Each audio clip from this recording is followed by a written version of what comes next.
أعوذ بالله من الشيطان الرجيم. بسم الله الرحمن الرحيم. لا يحب الله الجهر بالسوء من القول إلا من ظلم، وكان الله سميعا عليما. إن تبدوا خيرا أو تخفوه أو تعفوا عن سوء فإن الله كان عفوا قديرا. إن الذين يكفرون بالله ورسله ويريدون أن يفرقوا بين الله ورسله ويقولون نؤمن ببعض ونكفر ببعض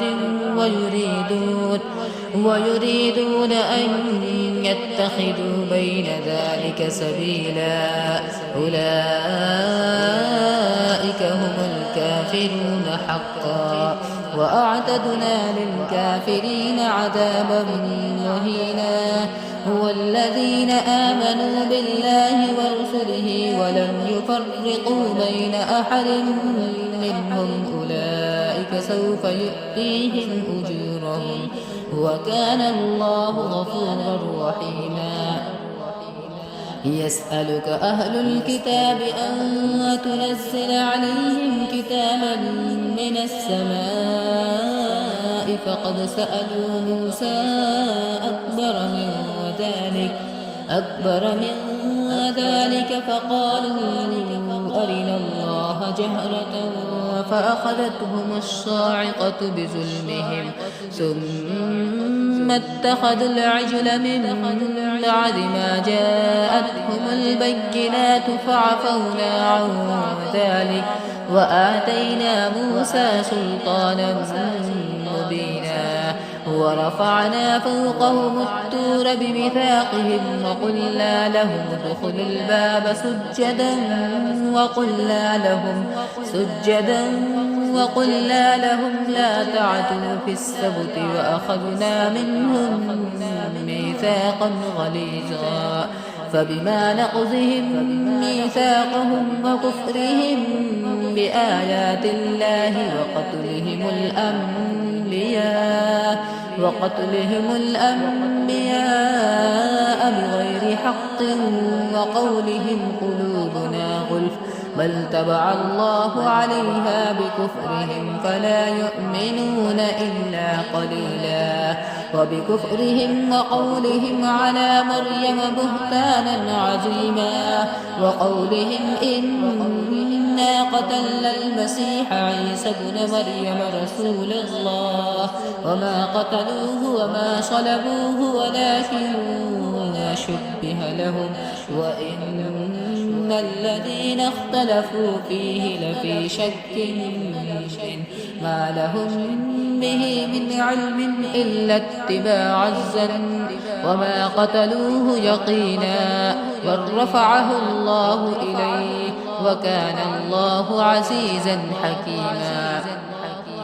وإن من أهل الكتاب إلا ليؤمنن به قبل موته ويوم القيامة يكون عليهم شهيدا. فبظلم من الذين هادوا حرمنا عليهم طيبات أحلت لهم وبصدهم عن سبيل الله كثيرا، وأخذهم الربا وقد نهوا عنه وأكلهم أموال الناس بالباطل، وأعتدنا للكافرين منهم عذابا أليما.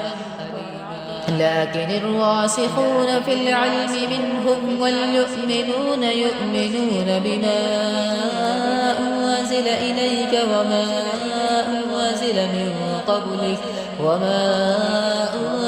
من قبلك والمقيمين الصلاة والمؤتون الزكاة والمؤمنون بالله واليوم الآخر أولئك سنؤتيهم أجرا عظيما. إنا أوحينا إليك كما أوحينا النبيين من بعده. وأوحينا إلى إبراهيم وإسماعيل وإسحاق ويعقوب والأسباط وعيسى وأيوب ويونس وهارون وسليمان. وآتينا داود زبورا ورسلا قد قصصناهم عليك من قبل ورسلا لم نقصصهم عليك وكلم الله موسى تكليما. رسلا مبشرين ومنذرين لئلا يكون للناس على الله حجة بعد الرسل وكان الله عزيزا حكيما. لكن الله يشهد بما أنزل إليك أنزله بعلمه والملائكة يشهدون وكفى بالله شهيدا. إن الذين كفروا وصدوا عن سبيل الله قد ضلوا ضلالا بعيدا. إن الذين كفروا وظلموا لم يكن الله ليغفر لهم ولا ليهديهم طريقا إلا طريق جهنم خالدين فيها أبدا وكان ذلك على الله يسيرا. يا أيها الناس قد جاءكم الرسول بالحق من ربكم فآمنوا خيرا لكم وإن تكفروا فإن لله ما في السماوات والأرض وكان الله عليما حكيما. يا أهل الكتاب لا تغلوا في دينكم ولا تقولوا على الله إلا الحق. إنما المسيح عيسى بن مريم رسول الله وكلمته ألقاها إلى مريم وروح منه فآمنوا بالله ورسوله ولا تقولوا ثلاثة انتهوا خيرا لكم إنما الله إله واحد سبحانه أن يكون له ولد له ما في السماوات وما في الأرض وكفى بالله وكيلا. لن يستنكف المسيح أن يكون عبدا لله ولا الملائكة المقربون ومن يستنكف عن عبادته ويستكبر فسيحشرهم إليه جميعا. فأما الذين آمنوا وعملوا الصالحات فيوفيهم أجورهم ويزيدهم من فضله. وأما الذين استنكفوا واستكبروا فيعذبهم عذابا أليما ولا يجدون لهم من دون الله وليا ولا نصيرا. يا أيها الناس قد جاءكم برهان من ربكم وأنزلنا إليكم نورا مبينا. فأما الذين آمنوا بالله واعتصموا به فسيدخلهم في رحمة منه وفضل ويهديهم إليه صراطا مستقيما. يستفتونك قل الله يفتيكم في الكلالة إن امرؤ هلك ليس له ولد وله أخت فلها نصف ما ترك وهو يرثها إن لم يكن لها ولد فإن كانت اثنتين فلهما الثلثان مما ترك وإن كانوا إخوة رجالا ونساء للذكر مثل حظ الأنثيين يبين الله لكم أن تزلوا والله بكل شيء عليم. بسم الله الرحمن الرحيم. يا أيها الذين آمنوا أوفوا بالعقود أحلت لكم بهيمة الأنعام إلا ما يتلى عليكم غير محل الصيد وأنتم حرم إن الله يحكم ما يريد.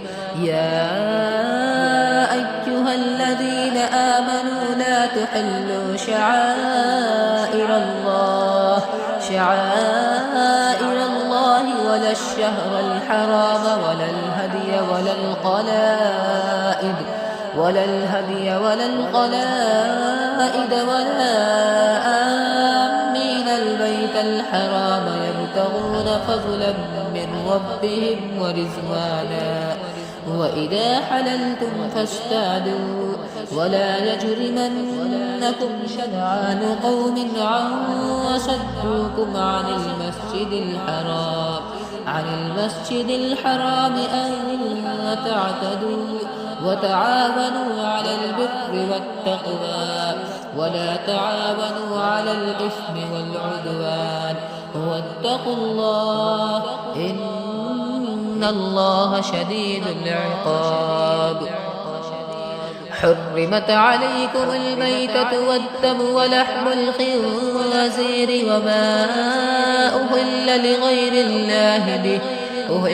لغير الله به والمنخنقة والموقوذة والمتردية والنتيحة وما أكل السبع إلا ما ذكيتم وما ذبح على النصف وأن تستقسموا بالأزلام ذلكم فسق. اليوم يئس الذين كفروا من دينكم فلا تخشوهم واخشون اليوم أكملت لكم دينكم وأتممت عليكم نعمتي ورضيت لكم الإسلام دينا فمن استر في مخمسة غير متجانف لإثم فإن الله غفور رحيم. يسألونك ماذا أحل لهم قل أحل لكم الطيبات وما علمتم من الجوارح مكلبين تعلمونهن مما علمكم الله فكلوا مما أمسكن عليكم واذكروا اسم الله عليه واتقوا الله إن الله سريع الحساب. اليوم أحل لكم الطيبات وطعام الذين أوتوا الكتاب حل لكم وطعامكم حل لهم والمحسنات من المؤمنات والمحسنات من الذين أوتوا الكتاب من قبلكم إذا آتيتموهن أجورهن محسنين غير مسافحين ولا متخذي أخدان ومن يكفر بالإيمان فقد حبط عمله وهو في الآخرة من الخاسرين. يا أيها الذين آمنوا إذا قمتم إلى الصلاة فاغسلوا وجوهكم وأيديكم إلى المرافق وامسحوا برؤوسكم وأرجلكم إلى الكعبين وإن كنتم جنبا فاطهروا وإن كنتم مرضى أو على سفر أو جاء أحد منكم من الغائط أو لامستم النساء فلم تجدوا ماء فتيمموا سعيدا طيبا فامسحوا بوجوهكم وأيديكم منه ما يريد الله ليجعل عليكم من حرج ولكن يريد ليطهركم وليتم نعمته عليكم لعلكم تشكرون واذكروا نعمة الله عليكم وميثاقه الذي واثقكم به إذ قلتم سمعنا وأطعنا واتقوا الله إن الله عليم بذات الصدور يا أيها الذين آمنوا كونوا قوامين لله شهداء بالقسط ولا يجرمنكم شنعان قوم على ألا تعدلوا اعدلوا هو أقرب للتقوى واتقوا الله إن الله خبير بما تعملون وعد الله الذين آمنوا وعملوا الصالحات لهم مغفرة وأجر عظيم والذين كفروا وكذبوا بآياتنا أولئك أصحاب الجحيم يا أيها الذين آمنوا اذكروا نعمة الله عليكم إذ هم قوم أن يبسطوا إليكم أيديهم فكف أيديهم عنكم واتقوا الله وعلى الله فليتوكل المؤمنون ولقد أخذ الله ميثاق بني إسرائيل وبعثنا منهم 12 نقيبا وقال الله إني معكم لئن أقمتم الصلاة وآتيتم الزكاة وآمنتم برسلي وعزرتموهم وأقرضتم الله قرضا حسنا لأكفرن عنكم سيئاتكم ولأدخلنكم جنات تجري من تحتها الأنهار فمن كفر بعد ذلك منكم فقد زل سواء السبيل فبما نقضهم ميثاقهم لعناهم وجعلنا قلوبهم قاسية يحرفون الكلم عن مواضعه ونسوا حظا مما ذكروا به ولا تزال تطلع على خائنة منهم إلا قليلا منهم فاعف عنهم واصفح إن الله يحب المحسنين ومن الذين قالوا إنا نصارى أخذنا ميثاقهم فنسوا حظا مما ذكروا به فأغرينا بينهم العداوة والبغضاء إلى يوم القيامة وسوف ينبئهم الله بما كانوا يصنعون يا أهل الكتاب قد جاءكم رسولنا يبين لكم كثيرا مما كنتم تخفون من الكتاب ويعفو عن كثير قد جاءكم من الله نور وكتاب مبين يهدي به الله من اتبع رضوانه سبل السلام ويخرجهم من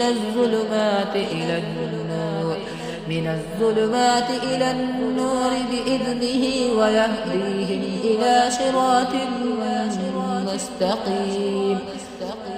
لقد كفر الذين قالوا إن الله هو المسيح ابن مريم قل فمن يملك من الله شيئا إن أراد أن يهلك المسيح ابن مريم وأمه ومن في الأرض جميعا ولله ملك السماوات والأرض وما بينهما يخلق ما يشاء والله على كل شيء قدير. وقالت اليهود والنصارى نحن أبناء الله وأحباؤه قل فلم يعذبكم بذنوبكم بل أنتم بشر ممن خلق يغفر لمن يشاء ويعذب من يشاء ولله ملك السماوات والأرض وما بينهما وإليه المصير. يا أهل الكتاب قد جاءكم رسولنا يبين لكم على فترة من الرسل أن تقولوا ما جاءنا من بشير ولا نذير فقد جاءكم بشير ونذير والله على كل شيء قدير. وإذ قال موسى لقومه يا قوم اذكروا نعمة الله عليكم إذ جعل فيكم أنبياء وجعلكم ملوكا وآتاكم ما لم يؤت أحدا من العالمين. يا قوم ادخلوا الأرض المقدسة التي كتب الله لكم ولا ترتدوا على أدباركم فتنقلبوا خاسرين. قالوا يا موسى إن فيها قوما جبارين وإنا لن ندخلها حتى يخرجوا منها فإن يخرجوا منها فإنا داخلون. قال رجلان من الذين يخافون أنعم الله عليهم ادخلوا عليهم الباب فإذا دخلتموه فإنكم غالبون وعلى الله فتوكلوا إن كنتم مؤمنين. قالوا يا موسى إنا لن ندخلها أبدا ما داموا فيها فاذهب أنت وربك فقاتلا إنا هاهنا قاعدون.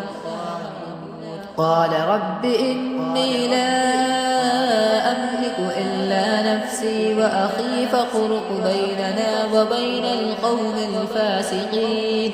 قال فإنها محرمة عليهم 40 سنة يتيهون في الأرض فلا تأس على القوم الفاسقين.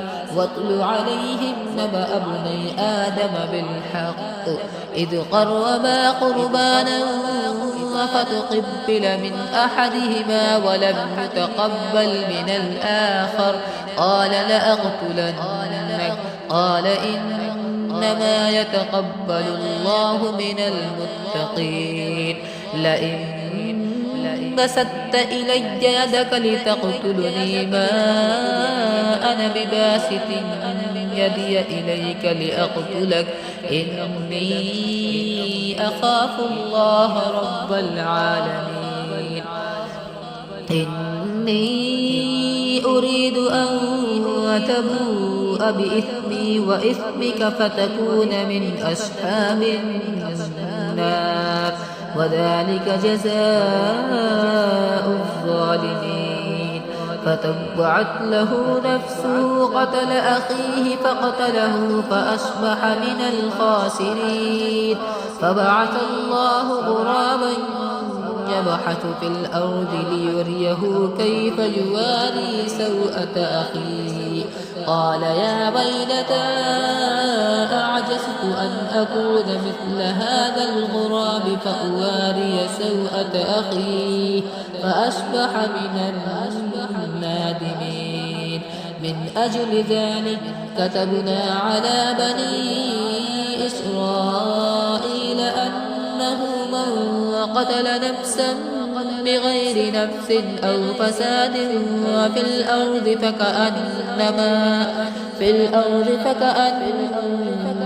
قتل الناس جميعا ومن أحياها فكأنما أحيا الناس جميعا. ولقد جاءتهم رسلنا بالبينات ثم إن كثيرا منهم بعد ذلك في الأرض لمسرفون. إنما جزاء الذين يحاربون الله ورسوله ويسعون في الأرض فسادا أن يقتلوا أو يسلبوا أو تقطع أيديهم وأرجلهم من خلاف أو ينفعوا من الأرض ذلك لهم خزي في الدنيا ولهم في الآخرة عذاب عظيم. إلا الذين تابوا من قبل أن تقدروا عليهم فاعلموا أن الله غفور رحيم. يا أيها الذين آمنوا اتقوا الله وابتغوا إليه الوسيلة وجاهدوا في سبيله لعلكم تفلحون. إن الذين كفروا لو أن لهم ما في الأرض جميعا ومثله معه ليفتدوا به من عذاب يوم القيامة ما تقبل منهم ولهم عذاب أليم. يريدون أن يخرجوا من النار وما هم بخارجين منها ولهم عذاب مقيم. والسارق والسارقة فاقطعوا أيديهما جزاء بما كسبا نكالا من الله والله عزيز حكيم. فمن تاب من بعد ظلمه وأصلح فإن الله يتوب عليه إن الله غفور رحيم. ألم تعلم أن الله له ملك السماوات والأرض يعذب من يشاء ويغفر لمن يشاء والله على كل شيء قدير. يا أيها الرسول لا يحزنك الذين يسارعون في الكفر من الذين قالوا آمنا بأفواههم ولم تؤمن قلوبهم ومن الذين هادوا سماعون للكذب سماعون لقوم آخرين لم يأتوك يحرفون الكلم من بعد مواضعه يقولون إن أوتيتم هذا فخذوه وإن لم تؤتوه فاحذروا ومن يرد الله فتنته فلن تملك له من الله شيئا. أولئك الذين لم يرد الله أن يطهر قلوبهم لهم في الدنيا خزي ولهم في الآخرة عذاب عظيم. سماعون للكذب أكالون للسحت فإن جاءوك فاحكم بينهم أو أعرض عنهم وإن تعرض عنهم فلن يضروك شيئا وإن حكمت فاحكم بينهم بالقسط إن الله يحب المقسطين.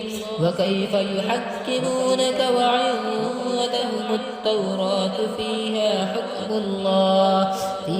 حكم الله ثم يتولون من بعد ذلك وما أولئك بالمؤمنين. إنا أنزلنا التوراة فيها هدى ونور يحكم بها النبيون الذين أسلموا للذين هادوا والربانيون والأحبار بما استحفظوا من كتاب الله وكانوا عليه شهداء فلا تخشوا الناس واخشوني ولا تشتروا بآياتي ثمنا قليلا ومن لم يحكم بما أنزل الله فأولئك هم الكافرون. وكتبنا عليهم فيها أن النفس بالنفس والعين بالعين والأنف بالأنف والأذن بالأذن والسن بالسن والجروح قصاص فمن تصدق به فهو كفارة له ومن لم يحكم بما أنزل الله فأولئك هم الظالمون. وقفينا على آثارهم بعيسى ابن مريم مصدقا لما بين يديه من التوراة وآتيناه الإنجيل فيه هدى ونور ومصدقا لما بين يديه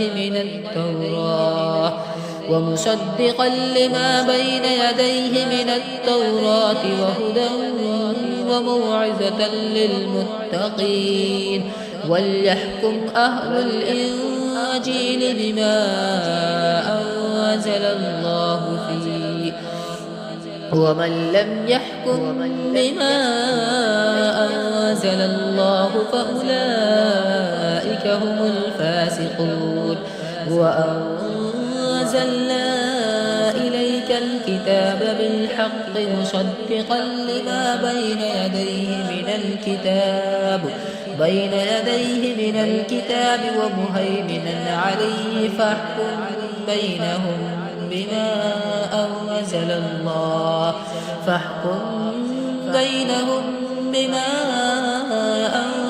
الله ولا تتبع أهواءهم عما جاءك من الحق لكل وجعلنا منكم شرعة ومنهاجا ولو شاء الله لجعلكم أمة واحدة ولكن ليبلوكم فيما آتاكم فاستبقوا الخيرات إلى الله مرجعكم جميعا فينبئكم بما كنتم فيه تختلفون. وأن احكم بينهم بما أنزل الله ولا تتبع أهواءهم واحذرهم أن يفتنوك عن بعد ما أنزل الله إليك فإن تولوا فاعلم أنما يريد الله أن يصيبهم ببعض ذنوبهم وإن كثيرا من الناس لفاسقون. أفحكم الجاهلية يبغون ومن أحسن من الله حكما لقوم يوقنون. يا أيها الذين آمنوا لا تتخذوا اليهود والنصارى أولياء بعضهم أولياء بعض ومن يتولهم منكم فإنه منهم إن الله لا يهدي القوم الظالمين. فترى الذين في قلوبهم مرض يصارعون فيهم يقولون نخشى أن تصيبنا دائرة فعسى الله أن يأتي بالفتح أو أمر من عنده فيصبحوا على ما أشركوا في أنفسهم نادمين. ويقول الذين آمنوا أهؤلاء الذين أقسموا بالله جهد أيمانهم إنهم لمعكم حبطت أعمالهم فأصبحوا خاسرين. يا أيها الذين آمنوا من يرتد منكم عن دينه فسوف يأتي الله بقوم يحبهم ويحبونه أذلة على المؤمنين أعزة على الكافرين يجاهدون في سبيل الله ولا يخافون لومة لائم ذلك فضل الله يؤتيه من يشاء والله واسع عليم. إنما وليكم الله ورسوله والذين آمنوا الذين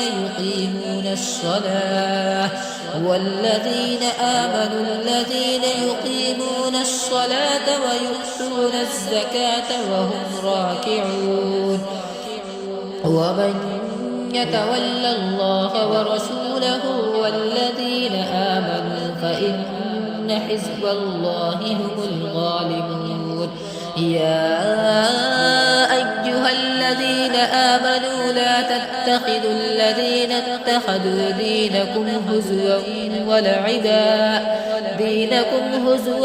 ولعبا من الذين أوتوا الكتاب من قبلكم والكفار أولياء واتقوا الله إن كنتم مؤمنين. وإذا ناديتم إلى الصلاة اتخذوها هزوا ولعبا ذلك بأنهم قوم لا يعقلون. قل يا أهل الكتاب هل تنقمون منا إلا أن آمنا بالله وما أنزل إلينا وما أنزل من قبل وأن أكثركم فاسقون.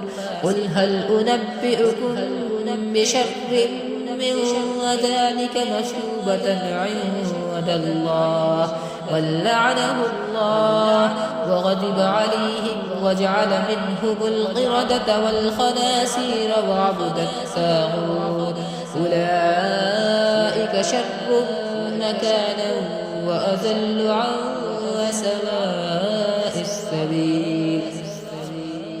وإذا جاءوكم قالوا آمنا وقد دخلوا بالكفر وهم قد خرجوا به والله أعلم بما كانوا يكتمون.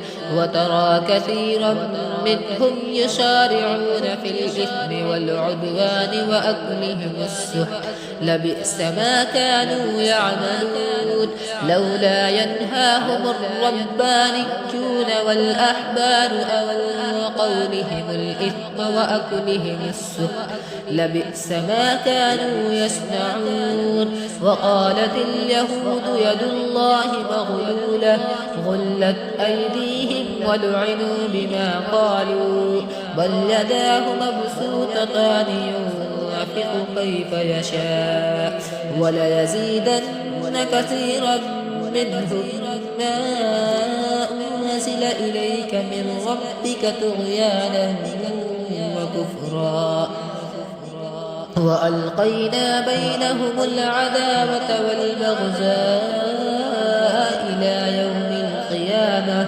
كلما أوقدوا نارا للحرب أطفأها الله ويسعون في الأرض فسادا والله لا يحب المفسدين ولو أن أهل الكتاب آمنوا واتقوا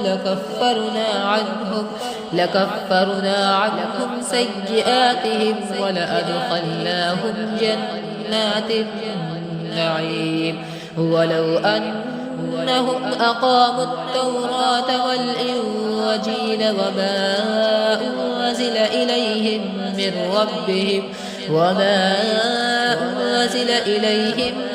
ربهم لأكلوا من فوقهم ومن تحت أرجلهم ومنهم أمة مقتصدة وكثير منهم ساء ما يعملون يا أيها الرسول بلغ ما أنزل إليك من ربك وإن لم تفعل فما بلغت رسالته والله يعصمك من الناس إن الله لا يهدي القوم الكافرين قل يا أهل الكتاب لستم على شيء حتى تقيموا التوراة والإنجيل وما أنزل إليكم من ربكم وليزيدن كثير منهم ما أنزل إليك من ربك طغيانا وكفرا فلا تأس على القوم الكافرين إن الذين آمنوا والذين هادوا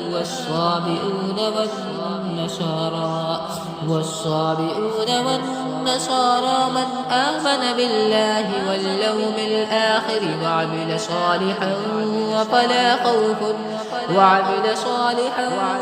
وفلا خوف عليهم ولا هم يحزنون لقد أخذنا ميثاق بني إسرائيل وأرسلنا إليهم رسلا كلما جاءهم رسول بما لا تهوى أنفسهم فريقا كذبوا وفريقا يقتلون وحسبوا ألا تكون فتنة فعموا وشموا ثم تاب الله عليهم ثم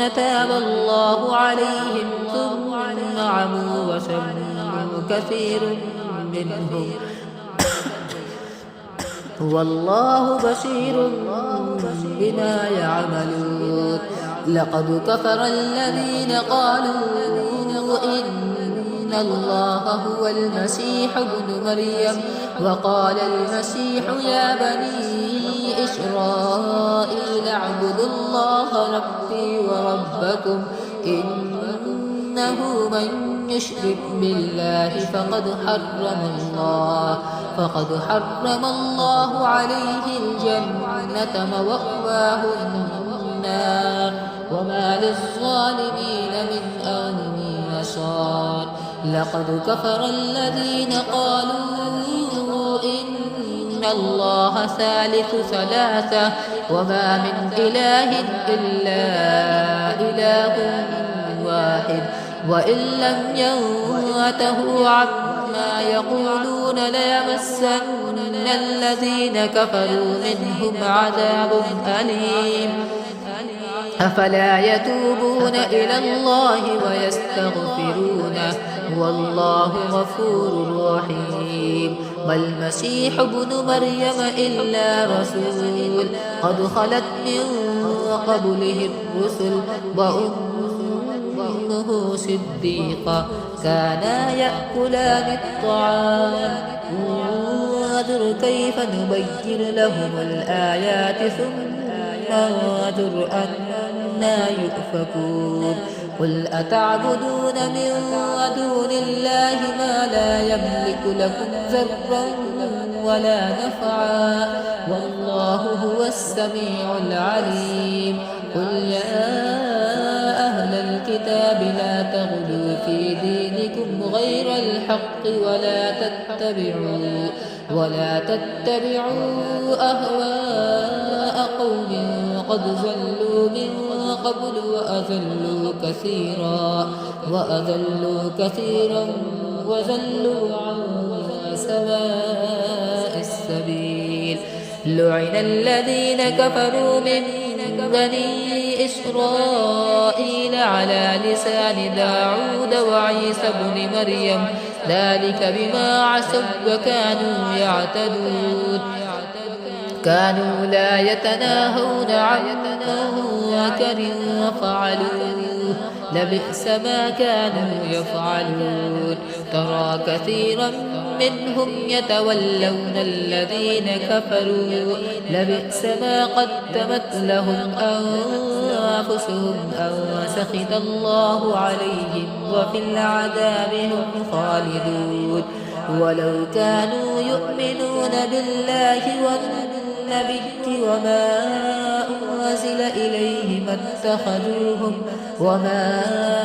أنزل إليه ما اتخذوهم أولياء ولكن كثيرا منهم فاسقون لتجدن أشد الناس عداوة للذين آمنوا اليهود والذين أشركوا ولتجدن أقربهم مودة للذين آمنوا الذين قالوا إنا نصارى ذلك بأن منهم قسيسين ورهبانا وأنهم لا يستكبرون صدق الله العظيم.